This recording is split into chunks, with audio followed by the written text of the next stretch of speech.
نایاب محبت۔ اصل عورت مرد کی محبت کا معیار اس کی غیرت کو بناتی ہے، دولت کو نہیں۔ وہ اس میں اپنا محافظ ڈھونڈتی ہے، جبکہ اصل مرد عورت کی محبت کو اس کی حیا اور سیرت کی کسوٹی پر پرکھتا ہے۔ صرف خوبصورتی اس کے لیے کافی نہیں ہوتی، وہ اس عورت میں اپنی آنے والی اولاد، اپنی بیٹیوں کا عکس دیکھتا ہے۔ اور ایسی عورت کو پانے کی خاطر وہ اپنی انا، اپنی دولت سب داؤں پر لگانے کو تیار ہو جاتا ہے۔ مگر ایسے لوگ اتنی آسانی سے تو نہیں مل جاتے نا، ان کو کھوجنا پڑتا ہے، خود کو ان کے قابل بنانا پڑتا ہے۔ بیوی کو بیمار نہ کیجیے۔ اگر آپ چاہتے ہیں کہ آپ کے اہلیہ نفسیاتی بیمار نہ ہو اور آپ کی بیوی بڑھاپے کی عمر تک پہنچنے کے باوجود صحت مند اور تندرست رہے، آپ کے بچے خوبصورت، ہونہار، اعلیٰ صلاحیتوں اور قابلیتوں کے مالک ہوں، تو اپنی طرف سے پوری کوشش کیجیے کہ آپ کی ذات سے آپ کی بیوی کو غم نہ پہنچے اور آپ پر اس کو اتنا اعتماد ہو کہ اپنی ہر الجھن وہ آپ سے بلا تکلف کہہ سکے، اندر ہی اندر نہ گھٹے اپنے بیوی بچوں کی تمام جائز خواہشات جن کے اللہ تعالیٰ اور رسول اللہ صلی اللہ علیہ وسلم نے اجازت دی کو پورا کر کے ان کے اندر امید، بشاشت، بلند ہمتی، حوصلہ، محبت وغیرہ کے جذبات پیدا کریں۔ اپنی استطاعت کے موافق کبھی بھی بیوی کے اعتماد کو مت ٹھکرائیں، اس کی باتوں کو دھیان سے سنیں اور اس کو خوش رکھنے کی حتی الامکان کوشش کریں، تو انشاءاللہ وہ ہر قسم کی جسمانی اور نفسیاتی بیماریوں سے محفوظ رہے گی۔ اس کی تندرستی میں آپ کی تندرستی پنہاں ہے، اس کی خوشیوں میں آپ کی خوشی مضمر ہے۔ نبی صلی اللہ علیہ وسلم نے فرمایا، ایک مرتبہ مجھے دوزخ دکھلائی گئی تو میں نے وہاں رہنے والوں میں خواتین کی کثرت دیکھی، وجہ یہ ہے کہ وہ کفر کرتی ہیں۔ عرض کیا گیا، کیا اللہ کا کفر کرتی ہیں؟ تو آپ صلی اللہ علیہ وسلم نے فرمایا کہ شوہر کا کفر کرتی ہیں اور احسان نہیں مانتی۔ اے شخص، اگر تو کسی عورت کے ساتھ ایک زمانے دراز تک احسان کرتا رہے، اس کے بعد وہ کوئی اس کے خلاف بات تجھ سے دیکھ لے تو فوراً کہہ دے گی کہ میں نے تجھ سے کبھی آرام نہیں پایا۔ بیوی سے محبت کرنا کوئی عیب والی یا شرمانے والی بات نہیں ہے۔ شوہر اپنے گھر والوں کے سامنے اپنی بیوی سے محبت بھری گپ شپ کرنے یا پیار والا نام لے کر بلانے سے ہرگز نہ ہچکچائے، کیونکہ بیوی سے ہنسی مذاق کرنا یا پیار والا نام لے کر بلانا سنت ہے، اور اس طرح سب کے سامنے اسے عزت دینے سے بیوی کو اپنے شوہر سے محبت نہیں بلکہ عشق ہو جاتا ہے۔ ہمارے نبی صلی اللہ علیہ وسلم اپنی بیویوں سے بہت محبت کرتے تھے۔ ایک دفعہ ایک سفر میں حضرت عائشہ رضی اللہ تعالیٰ عنہ کی سواری کا اونٹ بدک گیا اور ان کو لے کر ایک طرف کو بھاگا۔ حضرت صلی اللہ علیہ وسلم اس قدر بے قرار ہوئے کہ بے اختیار زبان مبارک سے نکل گیا، ہائے میری دلہن! دیکھا کیسی محبت اور بے قراری کے عالم میں پکار اٹھے۔ ایسی بے قراری اگر بیوی شوہر کی دیکھے گی تو کیوں نہیں اس کا گھر آباد کرے گی؟ عورت اگر بیٹی ہے تو رحمت، اگر بیوی ہے تو شوہر کے نصف ایمان کی وارث، اگر ماں ہے تو اس کے قدموں میں جنت۔ لیکن فاطمہ الزہرا رضی اللہ تعالیٰ عنہ کی شان دیکھیے، اس باپ کے لیے رحمت جو خود رحمت للعالمین ہے، اس شوہر کے لیے نصف ایمان جو خود کامل ایمان ہے، اور آپ کے قدموں میں ان بیٹوں کی جنت ہے جو خود جنت کے سردار ہیں۔ رسول اللہ صلی اللہ علیہ وسلم کو جب دو آدمی فرشتے ایک پہاڑ پر لے گئے، وہاں دوزخیوں کے عذاب کی مختلف صورتیں رسول اللہ صلی اللہ علیہ وسلم کو دکھائی گئیں، تو وہاں عورتوں کے عذاب کا ایک منظر یہ بھی تھا کہ ان کی چھاتیاں سانپ نوچ رہے تھے۔ آپ صلی اللہ علیہ وسلم کو بتایا گیا کہ یہ وہ عورتیں ہیں جو اپنے بچوں کو اپنا دودھ نہیں پلاتی تھیں۔ بعض لوگ ایسے بھی ہیں جو بزرگ کہلاتے ہیں یا کسی بزرگ کے مرید ہیں، نماز، روزہ، ذکر و شغل کے پابند ہیں، اپنے نزدیک گویا جنت خرید رہے ہیں، مگر بیوی کے حقوق سے غافل ہیں۔ یاد رکھو، بیوی کا یہ بھی حق ہے کہ ایک وقت میں اس سے بات چیت بھی کی جائے اور اس کی تکلیف و راحت کی باتیں سنی جائیں اور دلجوئی کی باتوں سے اس کو خوش کیا جائے، مگر اس حق سے دیندار و دنیا دار سبھی غافل ہیں، جس کی وجہ یہ ہے کہ ان حقوق کو اپنے ذمہ سمجھتے ہی نہیں، بس کھانا کپڑا ہی اپنے ذمہ سمجھ لیا ہے۔ ایک عورت امیر المومنین عمر بن خطاب رضی اللہ تعالیٰ عنہ کے پاس آئی اور کہا کہ میں نے اپنے شوہر سے زیادہ اچھا کوئی مرد نہیں دیکھا، رات بھر نماز پڑھتا ہے اور دن بھر نفلی روزے رکھتا ہے۔ چنانچہ عمر رضی اللہ تعالیٰ عنہ نے اس کی تعریف کی اور دعائیں دیں۔ عورت شرما کر واپس جانے لگی تو عمر رضی اللہ تعالیٰ عنہ کے ساتھ بیٹھے۔ کعب رحمۃ اللہ علیہ نے کہا کہ دراصل اس عورت نے آپ تک اپنے خاوند کی شکایت پہنچائی ہے کہ آپ اس کے شوہر سے اس کا حق دلائیں۔ حضرت عمر رضی اللہ تعالیٰ عنہ نے بات کی تہہ تک پہنچتے ہوئے کعب رحمۃ اللہ علیہ سے ہی فیصلہ کرنے کا کہا، تو انہوں نے کہا کہ اس کے شوہر کو اگر نفلی عبادات کا شوق ہے تو 3 دن نفلی عبادات کے لیے رکھے اور 1 دن اور رات اس پر اس کی بیوی کا حق ہوگا۔ عمر رضی اللہ تعالیٰ عنہ اس فیصلے سے بہت خوش ہوئے اور ان کو بصرہ کا قاضی مقرر فرما دیا۔ خاوندوں کی خطرناک ترین غلطی۔ ایک خطرناک غلطی خاوند یہ کرتے ہیں کہ بیوی کے سر پر ہر وقت طلاق والی تلوار لٹکائے رکھتے ہیں۔ ذرا سی کوئی بات ہوئی، میں تمہیں فیصلہ دے دوں گا، میں تمہیں گھر پہنچا دوں گا، میں تمہیں چھوڑ دوں گا، تم کیا سمجھتی ہو مجھے کئی رشتے ملتے ہیں۔ یاد رکھنا، جس خاوند نے بیوی کے سر پر طلاق والی تلوار لٹکا دی، اب اس بیوی کو کبھی سکون نہیں مل سکتا۔ خاوند تو ایک دفعہ کہہ کر چلا گیا کہ میں تمہیں طلاق دے دوں گا، لیکن وہ یہ نہیں سوچتا کہ بیوی کے ذہن کے اندر کیا طوفان مچ گیا۔ اس کو تو اپنی ذات بے سہارا نظر آنے لگ گئی۔ اب وہ بیٹھ کر سوچتی رہتی ہے کہ اگر یہ بندہ مجھے چھوڑ ہی دے گا تو میرا بنے گا کیا، کیونکہ اب اس کو احساس تحفظ نہیں رہا۔ وہ سوچتی ہے اچھا میں جاب کر لوں گی، ماں باپ کے گھر تو جا نہیں سکتی، اس لیے مجھے اپنے آپ کو سنبھالنا ہے۔ لہٰذا اب اس کے ذہن میں شیطان الٹی سیدھی باتیں ڈالے گا کہ تم اس طریقے سے اپنے آپ کو سہارا دے لینا اور تم اپنا تعلق فلاں سے بھی رکھو۔ ہم نے تو یہ تجربہ کیا کہ جو لوگ بات بات پر کہتے ہیں کہ ہم تمہیں طلاق دیں گے، ان کی بیویاں اگر دیندار نہ ہوں تو دوسرے مردوں کے چکر میں پڑ جاتی ہیں، ان کو بھی متبادل کے طور پہ رکھتی ہیں، پھر ان کے ذہن میں گناہ نہیں رہتا۔ شیطان ان کو سکھاتا ہے کہ یہ خاوند تو پتہ نہیں تمہیں کب چھوڑ دے اور ماں باپ کے گھر تو جا کے تمہیں بیٹھنا نہیں، لہٰذا اب کسی اور کو اسٹینڈ بائی رکھنا چاہیے۔ لہٰذا یہ عورت اپنے خاوند کے گھر رہتے ہوئے کسی نہ کسی سے اپنا تعلق اس درجے میں رکھتی ہے، اگر یہ مجھے چھوڑ دے تو کوئی دوسرا اپنانے والا ہو۔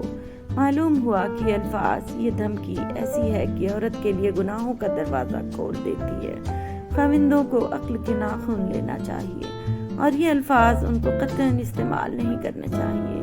جب بیوی بنا کر اپنا لیا تو اب زندگی گزارنے کے سودے ہیں۔ جب تم اسے تسلی دو گے اور مطمئن کرو گے تو وہ تمہارا گھر آباد کرے گی۔ یہ کتنی بے وقوفی کی بات ہے کہ چھوٹی چھوٹی باتوں میں اس کو کہتے ہیں کہ میں تمہیں طلاق دے دوں گا، میں تمہیں گھر پہنچاؤں گا، ہاں میں تمہیں ماں باپ کے گھر بھیج دوں گا۔ اس سے یہ ہوتا ہے کہ عورت کے ذہن میں انجانا سا خوف رہتا ہے، لہٰذا وہ خاوند کے ساتھ کبھی وفادار نہیں رہتی۔ خاوند نہیں سمجھتا کہ یہ غلط لفظ عورت کے لیے بجلی کی طرح ہوتا ہے، لہٰذا اس لفظ کو کبھی استعمال نہیں کرنا چاہیے۔ شادی شدہ مرد اگر تاک جھانک کرے تو یہ کردار کے گھٹیاپن اور ضلالت کی علامت ہے۔ یہ کوئی بیماری یا کمزوری نہیں، ان کی اپنی بدنیتی ہے۔ تمہارے پاس بیوی موجود ہے، تمہیں دوسری عورت کو دیکھنے کی بھلا کیا ضرورت ہے؟ ایک غیرت مند مرد کو اگر کسی سے سچی محبت ہو جائے تو وہ دوبارہ کسی عورت کو نظر اٹھا کر نہیں دیکھتا، اور بے غیرت مرد شادی کے باوجود دوسری عورت کو دیکھ لیتے ہیں۔ یہ صرف اور صرف بے غیرتی اور کردار کے گھٹیاپن کی وجہ سے ہے۔ ایسے لوگ مجرم ہیں اپنی بیوی کے، اس کے حقوق مارنے والے۔ آگے جا کر عورت کو ان سے سوال کرنے کا حق دیا جائے گا۔ لڑکی کی سوچ اور سسرال والوں کی غلط فہمی۔ کچھ کم عقل اور خود غرض لڑکیوں کو چھوڑ کر تقریباً ہر لڑکی سسرال میں یہ سوچ لے کر قدم رکھتی ہے کہ یہی میرا گھر ہے اور یہی سارے لوگ اب میرے اپنے ہیں، مجھے ہمیشہ یہی رہنا ہے۔ پھر وہ اپنے شوہر کی خوشی کا بھی سوچتی رہتی ہے کہ میں جتنی اپنائیت سے یہاں رہوں گی میرے شوہر کے دل میں میری قدر بڑھے گی۔ لیکن سسرال والے کچھ اور ہی ذہن بنا کر بیٹھے ہوتے ہیں۔ نہ جانے ان کے ذہن میں یہ خوف کیوں ہوتا ہے کہ بیٹے کی شادی ہوتے ہی وہ بدل جائے گا، غیر ذمہ دار ہو جائے گا۔ مطلب آپ کو اپنی سالوں کی تربیت پر بھروسہ نہیں، لیکن اس کی آنے والی بیوی کو پرکھے بغیر ایک محاذ پہلے سے ہی بنانا ضروری ہے۔ خیر وہ لڑکی آتی ہے، ہر ممکن کوشش بھی کرتی ہے کہ سب خوش رہیں، مجھے اچھی بہو کا ٹائٹل ملے، میرے ماں باپ مجھ پر فخر کریں، لیکن اس سب کے باوجود بھی کہیں ذرا سی چوک، ذرا سی بھول کی وجہ سے اسے ہمیشہ وہیں کھڑا کر دیا جاتا ہے جہاں سے اس نے اپنا سفر شروع کیا ہوتا ہے۔ صرف لڑکی ہی سارے فرض نبھاتی ہے، سب کچھ برداشت کرتی ہے، ہمیشہ وفا اور قربانی کا پیکر بنی رہتی ہے، باقی کہیں کسی کا کوئی فرض نہیں، کسی کو کوئی خیال نہیں۔ عورت کے ساتھ سسر کی خدمت کے بارے میں بیان۔ ایک بات اور سمجھ لیجئے جس میں بڑی کوتاہی ہوتی ہے، وہ یہ کہ جب عورت کے ذمہ شوہر کا اور اس کی اولاد کا کھانا پکانا واجب نہیں، تو شوہر کے ماں باپ اور بہن بھائی ہیں، ان کے لیے کھانا پکانا اور ان کی خدمت کرنا بطریق اولا واجب نہیں۔ ہمارے یہاں یہ دستور چل پڑا ہے کہ جب بیٹے کی شادی ہوتی ہے تو اس بیٹے کے ماں باپ یہ سمجھتے ہیں کہ بہو پر بیٹے کا حق بعد میں ہے اور ہمارا حق پہلے ہے، لہٰذا یہ بہو ہماری خدمت ضرور کرے، چاہے بیٹے کی خدمت کرے یا نہ کرے، اور پھر اس کے نتیجے میں ساس بہو بھاوج اور نندوں کے جھگڑے کھڑے ہو جاتے ہیں، اور ان جھگڑوں کے نتیجے میں جو کچھ ہو رہا ہے وہ آپ کے سامنے ہے۔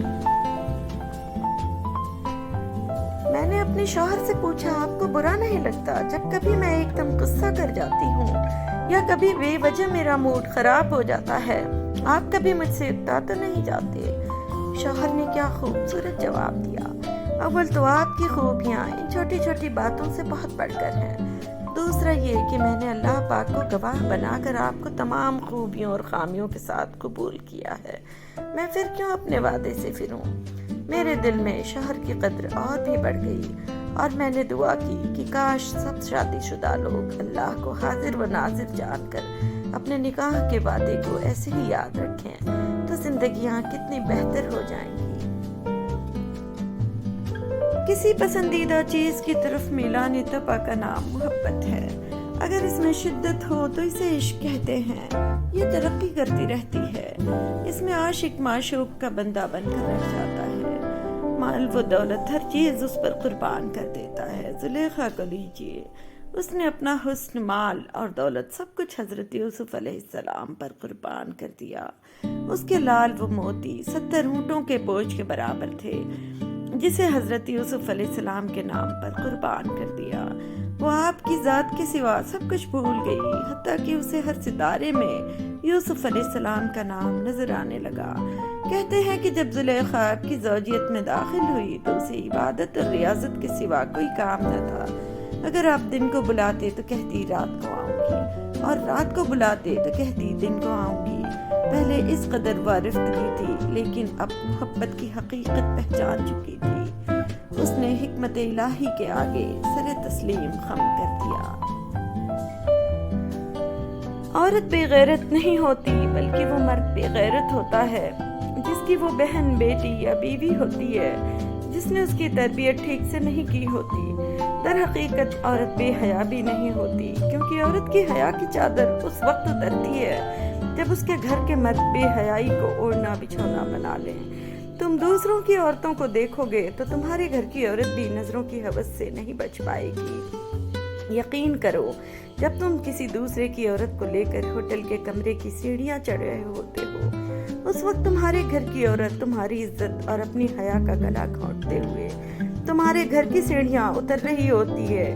یہ جو تم اپنی نسلوں کی رگوں میں بے حیائی اور حرام کا انجیکشن لگا رہے ہو، یہ بہت خطرناک ہے۔ پھر چاہے تم انہیں لاکھ پردوں کے پیچھے چھپا کر کیوں نہ ان کی پرورش کرو، تمہاری ہی نسل کی کوئی شریف زادی تمہارا منہ کالا کر کے تمہارے منہ پر بے غیرتی کے تھپڑ ضرور مارے گی۔ اب بھی وقت ہے، سنبھل جاؤ۔ گھر سے بھاگ کر کی جانے والی شادی کی شرعی حیثیت۔ ام المومنین عائشہ رضی اللہ تعالیٰ عنہ کہتی ہیں کہ رسول اللہ صلی اللہ علیہ وسلم نے فرمایا، جو عورت اپنے ولی کی اجازت کے بغیر نکاح کرے اس کا نکاح باطل ہے، اس کا نکاح باطل ہے، اس کا نکاح باطل ہے۔ وضاحت: عورت کا باپ اس کا ولی ہے، باپ نہ ہو تو بھائی یا چاچا، دادا یا تایا، ماموں ولی بن سکتے ہیں۔ اولیاء میں اختلاف یہ ہے کہ ولایت کا پہلا حق رکھنے والا باپ، بھائی یا چچا بے دین ہو یا ظالم ہو اور زبردستی کسی ظالم فاجر فاسق سے نکاح کرنا چاہتا ہو، جبکہ ولایت کا دوسرا حق رکھنے والے ایسا نہ کرنے دیں۔ ظالم یا بے دین ولی کا حق ولایت از خود ختم ہو جاتا ہے، پھر گاؤں کی پنچایت یا شہر کا دیندار حاکم یا شہر کی عدالت اپنا حق ولایت استعمال کر سکتی ہے۔ عورت سے عشق کرنے والے شخص کے بارے میں آپ صلی اللہ علیہ وسلم کا فرمان، جس کا محرک اللہ کا خوف ہو اور یہ خوف اس صورت میں ہو جبکہ فعل کے ارتکاب پر مکمل قدرت بھی میسر ہو اور تمام اسباب مہیا ہوں، کسی قسم کا کوئی معنی موجود نہ ہو، خاص طور پر اس وقت جبکہ شہوت صادق بھی پائی جائے، یہ درجہ صدیقین کا ہے۔ اسی لیے سرور دو عالم صلی اللہ علیہ وسلم نے ارشاد فرمایا، جس شخص کو عشق ہوا اور اس نے پاک دامنی اختیار کی، اپنے عشق کو چھپایا پھر مر گیا، وہ شہید ہے۔ حضرت عمرو بن عاص رضی اللہ تعالیٰ عنہ سے روایت ہے کہ رسول اللہ صلی اللہ علیہ وسلم نے ایک دن خطبہ دیا اور اپنے اس خطبے میں ارشاد فرمایا کہ سن لو اور یاد رکھو کہ دنیا ایک عارضی اور وقتی سودا ہے جو فی الوقت حاضر اور نقد ہے اور اس کی کوئی قدر و قیمت نہیں ہے، اسی لیے اس میں ہر نیک و بد کا حصہ ہے اور سب اس سے کھاتے ہیں، اور یقین کرو کہ آخرت مقرر وقت پر آنے والی ایک سچی اٹل حقیقت ہے اور سب کچھ قدرت رکھنے والا شہنشاہ اسی میں لوگوں کے اعمال کے مطابق جزا اور سزا کا فیصلہ کرے گا۔ یاد رکھو کہ ساری خیر اور خوشگواری اور اس کی تمام قسمیں جنت میں ہیں، اور سارا شر اور دکھ اور اس کی تمام قسمیں دوزخ میں ہیں۔ بس خبردار خبردار، جو کچھ کرو اللہ سے ڈرتے ہوئے کرو، اور ہر عمل کے وقت آخرت کے انجام کو پیش نظر رکھو، اور یقین کرو کہ تم اپنے اپنے اعمال کے ساتھ اللہ کے حضور میں پیش کیے جاؤ گے۔ بس جس شخص کے اندر ذرہ برابر کوئی نیکی ہوگی وہ اس کو بھی دیکھ لے گا، اور جس نے ذرہ برابر کوئی برائی کی ہوگی وہ اس کو بھی پا لے گا۔ امام علی رضی اللہ تعالیٰ عنہ کی خدمت میں ایک شخص آیا اور عرض کرنے لگا، یا علی رضی اللہ تعالیٰ عنہ ابن ابی طالب، میں نے اپنی بیٹی کی شادی کروائی لیکن چند ہی ماہ میں وہ شادی ٹوٹ گئی۔ آج کل لوگوں کا پتہ نہیں چلتا، بظاہر تو بڑے اچھے لگتے ہیں لیکن رشتے رکھنے کے بعد اصل چہرہ ظاہر ہو جاتا ہے۔ کیا کوئی ایسا عمل نہیں جس سے ہم شادی سے پہلے یہ دیکھ سکیں کہ یہ لڑکی یا لڑکا شادی کے قابل ہے یا نہیں؟ اس پر حضرت امام علی رضی اللہ تعالیٰ عنہ نے فرمایا، اگر تم اپنی بیٹی کے لیے رشتہ دیکھ رہے ہو تو تم لڑکے میں یہ دیکھو جو لوگ اس سے مرتبے میں کم ہیں، حیثیت میں کم ہیں، اگر ان کی عزت کرتا ہے، ان کا خیال رکھتا ہے تو سمجھ جاؤ یہ زندگی میں ایک اچھا شوہر بھی بنے گا اور اپنی بیوی کا بھی خیال رکھے گا۔ لیکن اگر جو رتبے میں اس سے بڑے ہیں ان کی تو عزت کر رہا ہے لیکن جو رتبے میں کم ہیں ان کا احساس نہیں کرتا، تو سمجھ جانا کہ یہ انسان تمہاری بیٹی کے لیے صحیح نہیں۔ اتنی ہی دیر میں دوسرا شخص اٹھا اور پوچھنے لگا، یا علی رضی اللہ تعالیٰ عنہ، اگر ہم اپنے بیٹے کے لیے رشتہ دیکھیں تو کیسے پتہ چلے گا کیا لڑکی ہمارے بیٹے کے لیے صحیح ہے یا نہیں؟ اس پر حضرت علی رضی اللہ تعالیٰ عنہ نے فرمایا، جب اپنے بیٹے کے لیے رشتہ دیکھنے جاؤ تو لڑکی سے چند سوال پوچھو اور تھوڑی دیر گفتگو کرو۔ اگر لڑکی صرف اپنی خوبیاں بتاتی رہے اور ہر بات پہ اپنی تعریف کرتی رہے تو سمجھ جانا یہ لڑکی خود پسندی کی دلدل میں گرفتار ہے۔ لیکن اگر لڑکی اپنے گھر والوں کی بات کرے، اپنے والدین کی بات کرے تو وہ لڑکی آنے والے وقت میں کسی بھی انسان کے لیے اچھی بیوی ثابت ہو سکتی ہے۔ اور اگر کوئی انسان ان دونوں اعمال کے بعد بھی گھبرانے لگے اور فیصلہ نہ کر سکے تو وہ گھر آ کے 27 مرتبہ سورۃ کوثر پڑھے اور سو جائے۔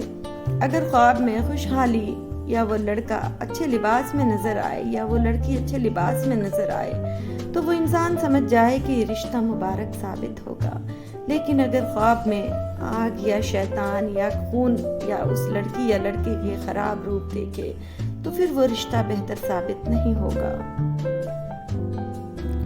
ایک دفعہ ایک عورت کا بچہ گم ہو گیا، وہ اسے قافلے میں ڈھونڈتی پھر رہی تھی۔ وہ ایک ایک آدمی سے بچے کے بارے میں پوچھتی، بالآخر اس کا کھویا ہوا جگر گوشہ مل گیا۔ اس نے لپک کر اسے سینے سے لگا لیا، مگر اسے یقین نہ آتا تھا۔ وہ بار بار اس کا منہ دیکھتی اور خوب پیار کرتی۔ ہر شخص اس کی کیفیت سے متاثر ہو رہا تھا۔ عین اس وقت آپ صلی اللہ علیہ وسلم صحابہ کرام رضی اللہ تعالیٰ عنہ سے مخاطب ہوئے اور فرمایا، کیا خیال ہے تمہارا، یہ عورت اپنے بچے کو آگ میں ڈال سکتی ہے کیا؟ سب نے عرض کی، نہیں، یہ ایسا ہرگز نہیں کر سکتی، کیونکہ اسے اپنے بیٹے سے بے پایہ محبت ہے۔ آپ صلی اللہ علیہ وسلم نے یہ سن کر فرمایا، اللہ تعالیٰ کو اپنے بندوں سے اسے کئی گنا زیادہ محبت ہے۔ وہ ہرگز نہیں چاہتا کہ اس کے بندے دوزخ کی آگ میں چلیں۔ بیوی اپنے شوہر کے ساتھ بیٹھ کر کھانا کھا رہی تھی کہ کسی نے دروازے پر دستک دی۔ بیوی نے جا کر دیکھا کہ کوئی فقیر ہے۔ بیوی نے کھانا اٹھایا کہ جا کر اس فقیر کو دے، تو شوہر نے سختی سے منع کر دیا کہ مت دو۔ اسی وجہ سے دونوں میں جھگڑا ہوا، اس حد تک کہ کچھ عرصے میں طلاق ہو گئی۔ کچھ عرصے بعد عورت کی کسی دوسرے مرد سے شادی ہو جاتی ہے۔ ایک دن گھر میں دونوں میاں بیوی کھانا کھا رہے تھے۔ اچانک دروازے پر دستک ہوئی۔ بیوی نے جا کر دیکھا کہ کوئی فقیر ہے۔ بیوی گھر کے اندر آئی کہ فقیر کو کچھ اٹھا کر دے دے، تو اس کی آنکھوں میں آنسو آ گئے تھے۔ شوہر نے پوچھا، کیا بات ہے؟ بیوی نے کہا، یہ فقیر جو دروازے پہ آیا ہے میرا پہلا شوہر ہے، جو بہت مغرور اور متکبر تھا۔ کل اس نے دروازے سے فقیر کو کھانا دینے سے منع کیا تھا، آج وہ خود دروازے پر بھیک مانگنے آیا ہے۔ تو دوسرے شوہر نے بیوی سے کہا، میں تمہیں کچھ بتانا چاہتا ہوں، وہ فقیر میں تھا جس کو کھانا دینے سے اس نے منع کیا تھا۔ حضرت شیخ سعدی رحمۃ اللہ علیہ فرماتے ہیں کہ میں مدرسہ نظامیہ میں تحصیل علم کرتا تھا۔ میرا وظیفہ مقرر تھا اور لکھنا پڑھنا ہی میرا اوڑھنا بچھونا تھا۔ میرا ایک ساتھی مجھ سے بہت جلتا تھا۔ ایک دفعہ میں نے اپنے استاد کے پاس اس کی شکایت کی اور کہا کہ استاد محترم، جب میں کسی حدیث کی تشریح اور اس کے نکات و رموز بیان کرتا ہوں تو میرا یہ خبیث دوست مارے حسد کے انگاروں پر لوٹنے لگتا ہے۔ اس پیشوائے عالم مقام استاد نے بگڑ کر فرمایا، دوست کا حسد کرنا تو تجھے پسند نہ آیا، نہ معلوم تجھے کس نے بتایا کہ غیبت اچھی چیز ہے۔ اگر اس نے کمینے پن کی وجہ سے دوزخ کا راستہ اختیار کیا ہے تو اسی قسم کے دوسرے راستے پر تو بھی دوزخ پہنچے گا۔ آئیے سیلیبریٹ کرتے ہیں۔ اگر آپ نے کسی کا قرض نہیں دینا تو آئیے سیلیبریٹ کرتے ہیں۔ اگر آپ فالتو اور بیکار چیزیں سنبھال کر نہیں رکھتے تو آئیے سیلیبریٹ کرتے ہیں۔ اگر آپ شاپنگ کے بجائے سیر کو جاتے ہیں تو آئیے سیلیبریٹ کرتے ہیں۔ اگر آپ کتاب پڑھ کر کسی اور کو دے دیتے ہیں تو آئیے سیلیبریٹ کرتے ہیں۔ آپ کم پر گزارا کرتے ہیں اور زیادہ کے چکروں میں نہیں پڑتے تو آئیے سیلیبریٹ کرتے ہیں۔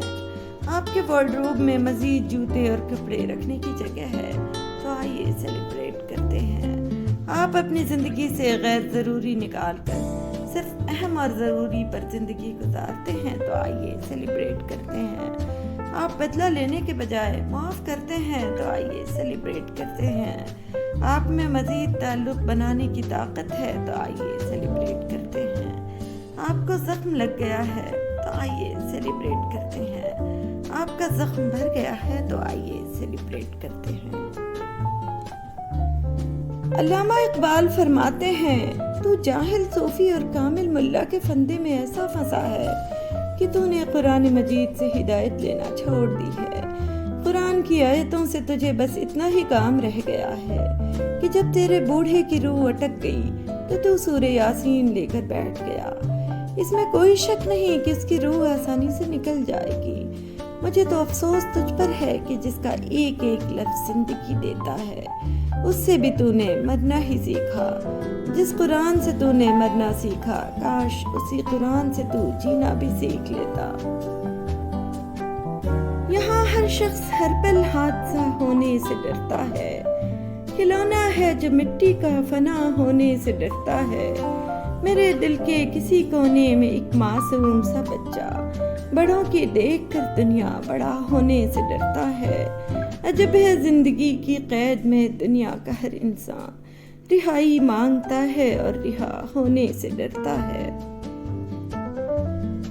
تو نے پوچھی ہے امامت کی حقیقت مجھ سے، حق تجھے میری طرح صاحب اسرار کرے، ہے وہی تیرے زمانے کا امام برحق جو تجھے حاضر و موجود سے بیزار کرے، موت کے آئینے میں تجھ کو دکھا کر رخ دوست، زندگی تیرے لیے اور بھی دشوار کرے، دے کہ احساس زیاں تیرا لہو گرما دے، فقر کی سان چڑھا کر تجھے تلوار کرے، فتنہ ملت بیزا ہے امامت اس کی جو مسلمان کو سلاطین کا پرستار کرے۔ چند روز اور میری جان، فقط چند ہی روز، ظلم کی چھاؤں میں دم لینے پہ مجبور ہیں ہم، جسم پر قید ہے جذبات پہ زنجیریں ہیں، فکر محبوس ہے گفتار پہ تعزیریں ہیں، اپنی ہمت ہے کہ ہم پھر بھی جیے جاتے ہیں، لیکن اب ظلم کی میعاد کے دن تھوڑے ہیں، ایک ذرا صبر کی فریاد کے دن تھوڑے ہیں۔ ہر کوئی دل کی ہتھیلی پہ صحرا رکھے، کس کو سیراب کرے وہ کسے پیاسا رکھے، عمر بھر کون نبھاتا ہے تعلق اتنا، اے میری جان کے دشمن تجھے اللہ رکھے، ہم کو اچھا نہیں لگتا کوئی ہم نام تیرا، کوئی تجھ سا ہو تو پھر نام بھی تجھ سا رکھے۔ جب دہر کے غم سے امان نہ ملی، ہم لوگوں نے عشق ایجاد کیا، کبھی شہر بتاں میں خراب پھرے، کبھی دشت جنوں آباد کیا، کبھی بستیاں بن کبھی کوہ دمن، رہا کتنے دنوں یہی جی کا چلن، جہاں حسن ملا وہاں بیٹھ رہے، جہاں پیار ملا وہاں ساتھ کیا، شب ماہ میں جب بھی یہ درد اٹھا، کبھی بیت کہے لکھی چاند نگر، کبھی کوہ سے جا سر پھوڑ مرے، کبھی قیس کو جا استاد کیا، یہ عشق بالآخر روگ بنا، یہ چاہ کے ساتھ بجوگ بنا، جسے بننا تھا عشق وہ سوگ بنا، بڑا من کے نگر میں فساد کیا، اب قربت و صحبت یار کہاں، لب و عارض و زلف و کنار کہاں، اب اپنا بھی میر سا عالم ہے، رخ دیکھ لیا جی شاد کیا۔ ہماری گردنوں سے لپٹے ہوئے مفلر ہمارا گلا گھونٹتے ہیں تو بڑی ہوئی کھردری شیب میں الجھ جاتے ہیں، ہماری پتلیاں پپوٹوں کے بند دروازوں کے پیچھے موت کے انتظار میں بے چین ٹہل رہی ہیں، گلے آخری ہچکی کی ریہرسل کرتے سوکھ چکے، اپنے سوگواروں کے سیاہ لبادے لٹکانے کو، کھونٹیاں ہم نے تابوت سے بچی ہوئی لکڑی سے بنائی اور انہیں راہداری کی طویل دیواروں پر چرچ کی کرسیوں کی طرز پر ترتیب دیا، کرسیاں جن کی ٹکٹکی پر ہم سے زیادہ زندہ رہنے والوں کو اذیت دی جائے گی، آتشدان میں جلتی کھپچیاں ہماری ہڈیوں کی طرح چٹکتی ہیں، کچھ دیر میں یہ شور اس سلگتی ہوئی بھنبھناہٹ میں بدل جائے گا جو شلوک دہرانے کے عادی بوڑھوں کے پاس سے اٹھتی ہے، ہماری انگلیاں پٹسن کی گرہیں کھولتے بے تابی کے تشنجس کا شکار ہیں، ہم اپنے فندے کی رسی بنتے ہوئے اس خدا کی حمد گائیں گے جس نے ہمیں زندگی دی۔ ایک بستی کو سیلاب کا خطرہ درپیش تھا، ہر شخص کسی محفوظ مقام پر جانے کی تیاریاں کر رہا تھا سوائے ایک شخص کے، اس کا خیال تھا کہ اللہ رب العزت اسے بچا لے گا۔ جب پانی کافی چڑھایا تو امدادی ادارے کے کارکن اسے گاڑی میں لے جانے کے لیے آئے، لیکن اس نے یہ کہہ کر جانے سے انکار کر دیا کہ مجھے یقین ہے اللہ میری حفاظت کرے گا۔ پانی بستی میں داخل ہوا تو وہ شخص اپنے گھر کی چھت پر چلا گیا، اس مرتبہ امدادی کارکن اسے کشتی میں لینے آئے، لیکن اس نے پورے یقین سے کہا کہ تم میری فکر نہ کرو، میرا رب مجھے بچا لے گا۔ پانی بڑھتے بڑھتے چھت تک آن پہنچا تو ہیلی کاپٹر اسے بچانے آیا، مگر اس نے ایک مرتبہ پھر یہ کہہ کر انکار کر دیا کہ وہ اپنے رب پر توکل کرے گا۔ آخرکار وہ ڈوب کر مر گیا۔ جب وہ اللہ تعالیٰ کے سامنے پہنچا تو اس نے شکایتی انداز میں کہا کہ مجھے آپ پر مکمل یقین تھا، لیکن آپ نے میری ساری دعاؤں اور یقین کو ملیامٹ کر دیا، آخر کیوں؟ جواب ملا، تمہارا کیا خیال ہے؟ وہ امدادی کارکن، وہ گاڑی کس نے بھیجی تھی؟ کشتی اور ہیلی کاپٹر کس نے بھیجے تھے؟